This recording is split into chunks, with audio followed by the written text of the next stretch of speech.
segmental tubules along the entire trunk seen functionally only in larval hagfishes. Hagfishes क्या होता है? मिक्जीन को बोलते हैं. मिक्जीन क्या है? साइक्लोस्टोम है. ऐसे आपको याद रखना होता है, तभी आपको याद होता है कि कौन सा ऑर्गेनिज्म कहाँ से बिलोंग करता है.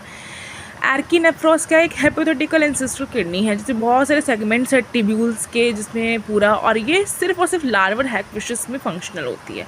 प्रोनेफ्रॉस की बात करें तो मोस्ट एंटीरियर किडनी जो फंक्शनल है कुछ फिशेस में, लार्वल फिशेस में और एम्फीबियंस में, और इसकी डक्ट परसिस्ट करती है as a pronephric duct.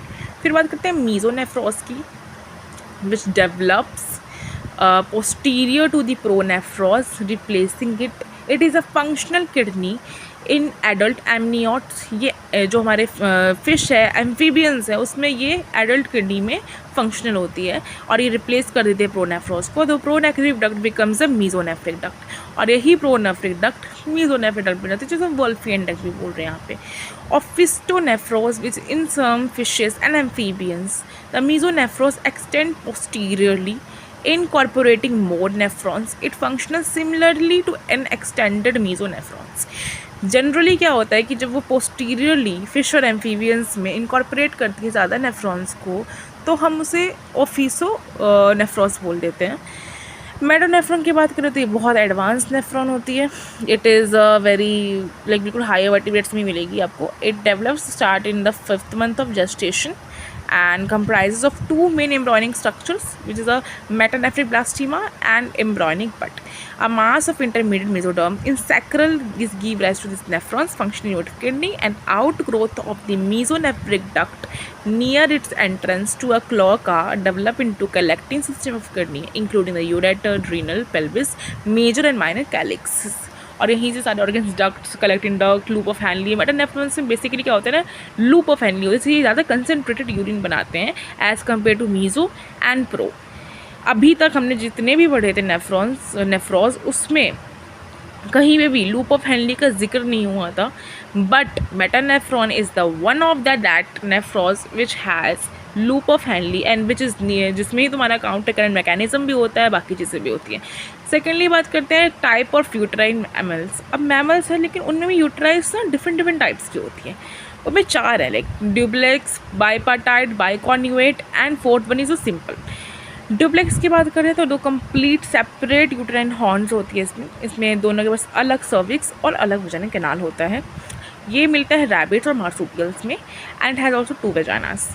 Bipartite uteri की बात करें तो 2 distinct uterine horns but with a single cervix. यहाँ पे सर्विक्स एक हो जाता है, and that opens to vagina. Found in animals like cetaceans which is whales, dolphins and carnivores मिलते हैं. बाइकॉन्युएट की बात करें तो ये डॉग्स, कैट्स, पिग्स में मिलते हैं, जो हमारी कैटल्स होते हैं उस पर मिलते हैं. और ये 2 यूट्राइन हॉर्न्स होते हैं जो पार्शली फ्यूज होते हैं, लाइक पार्शली फ्यूज होंगे, एक कॉमन यूट्राइन बॉडी बना रहे होंगे.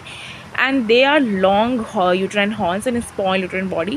In animals like cows, ewes, goats, there are moderately developed uterine horns and a large uterine body. बात करते हैं सिंपल यूट्राई की. तो ये जो होता है इसमें कंप्लीट फ्यूजन होता है म्यूलिन डक्ट्स का, जिससे ये एक सिंगल यूट्राइन कैविटी बनती है जिसमें कोई भी पार्टीशन नहीं होता है, बिल्कुल सिंपल होता है. इसमें कोई हॉर्न्स वॉर्न्स नहीं होते, सिर्फ एक ही वो होता है, एक बॉडी होती है और एक ही सर्विक्स, एक ही बर्थ कैनाल होता है. बात करते हैं अगर हम ये, जैसे हमने बाइकॉन्युएट की बात की थी, तो ये हॉर्सेस में मिलते हैं जिसमें यूट्राइन बॉडी भी होती है. अगर बात करें ना ड्यूप्लेक्स का ना एक फ़ायदा ही होता है कि यहाँ पे ना 2 एम्ब्रायो एक साथ डेवलप हो सकते हैं, विल साइमल्टेनियसली हो सकते हैं, क्योंकि उनको क्या मिल रहा है, 2 यूट्रस का वो मिल रहा है, लेकिन उनके पास 2 पार्टीशन है.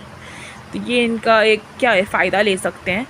एंड बाइकॉन्युएट जो है वो आपका कैटल्स में मिलता है, बाइपार्टाइट आपके सारे कार्निवोर्स में मिलते हैं. एंड बात की जाए, the uterus has a Y और heart like shape externally in some species. Bicornuate कहीं कहीं पे वाई हार्ट शेप भी होते हैं, क्योंकि बिल्कुल आपने बोला ना कि बाद में जाके वो फ्यूज़ हो जाता है. जैसे आप इस पिक्चर में देख सकते हैं कि ड्यूप्लेक्स कैसा है, बाइपार्टाइट कैसा है, बाइकॉन्युएट एंड दिस सिंपल यूट्रस, जो हर किसी मैमल्स में, जो फीमेल मैमल प्राइमेट से मिल दिखता है हमें मोस्टली.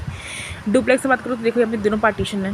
फिर यहाँ पे बाइकॉर्न में देखो वाई शेप है. बाइपार्टाइट में देखो एक बिल्कुल हॉर्न्स भी 2 है बट जाके सर्विक्स एक हो गया है. तो ऐसे करके आप इसे समझ सकते हैं. सिंपल में आप देखो कि बिल्कुल हॉर्न्स एब्सेंट है, एक ओविडक्ट दिख रही है, 2 ओविडक्ट दिख रहे हैं, यूट्रस दिख रहा है, कोई पार्टीशन नहीं है, एक ही बर्थ कैनाल है, एक ही बॉडी है यूट्रस की. एंड दिस इज़, तो आप अगर आप इसको पूरा देखते हैं तो आपको समझ आएगा कि कितना इसमें अंडरस्टैंडिंग पार्ट है। बात करते हैं एनॉमलीज़ की, तो कुछ एनॉमलीज़ भी देखी जाती है कोजेनिटल टाइप में, जिसमें UO, U1, U1A, UBB, U2, U2A है। And dysmorphic uterus, T shaped uterus हो जाती है कभी तो डिसफॉर्मिक, कभी सेप्टेट यूट्रस आ जाती है, लाइक बिल्कुल कॉन्टर सेप्टम आ जाता है, बिल्कुल बीच में एक दीवार जैसा आ जाता है, पार्शल सेप्टेट आ जाता है, कुछ में पार्शल आ जाता है। तो ये सारी एनॉमलीज़ है जो कॉन्जेनेंटल क्या होता है, बर्थ के टाइम पे दिखती है। Thank you so much.